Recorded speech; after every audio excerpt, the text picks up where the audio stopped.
100 कलाकनि जो सिंध हुकूमत के वक्त थो ॾियां ऐं IG पुलिस के 100 कलाकनि में जेकॾहिं इरशाद रांझाणी जा कातिल गिरफ़्तार न कया विया त क़ौमी अवामी तहरीक अंगारे जे ॾींहुं पंहिंजो हंगामी इजलास स्टैंडिंग कमेटी जो तलब कयो। उन ॾींहुं असांजे एजेंडा में 4 नुक़्ता आहिनि।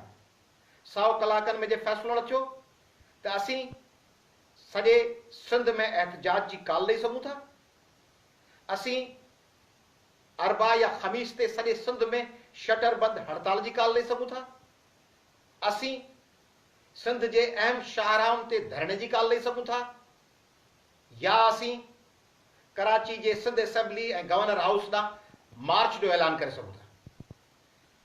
अंगारे ते 100 कलाक पूरा थियण ते क़ौमी अवामी तहरीक जी मरकज़ी स्टैंडिंग कमेटी इन अल्टीमेटम जे वक़्तु पूरे थियण खां पोइ सिंध में हिकिड़े अहिड़े एहतजाज जी कॉल ॾींदी जंहिं एहतजाज के नतीजा ख़ैज़ रुगो क़ौमी अवामी तहरीक जा कारकुन न, सिंध जा समूरा नौजवान बनाईंदा, जिन ते असांखे जेके अयाज़ लतीफ़ अली जेके पंहिंजो भाउ था सम्झनि।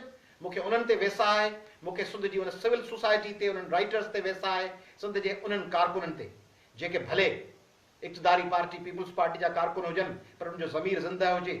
उहे PTI जा ऐं PMLN जा कारकुन, उहे फंक्शनल लीग जा ऐं JUI जा कारकुन, उहे SUP जा, जस्कम जा ऐं STP जा कारकुन, सिंध जा ऐं शहीद भुट्टो जा कारकुन खून खे पंहिंजो रतु था सम्झनि, पंहिंजे बचनि जो खून था सम्झनि, पंहिंजे राज भाग ऐं पंहिंजे घर ऐं पंहिंजे कुटुंब ऐं पंहिंजे साथियुनि ते हमिलो था सम्झनि।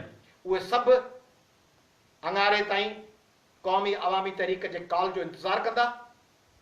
जेकॾहिं आईंदा 100 कलाकनि में इरशाद रांझाणी जे कातिल रहीम शाह ऐं संदसि साथियुनि खे गिरफ़्तार न कयो वियो त पोइ असांजे रद्द अमल ऐं असांजे एहतजाज जी आवाम जे मर्ज़ीअ सां रज़ाकाराना तौरु कयल एहतजाज जे समूरनि नतीजनि जी ज़िमेदार सिंध हुकूमत हूंदी।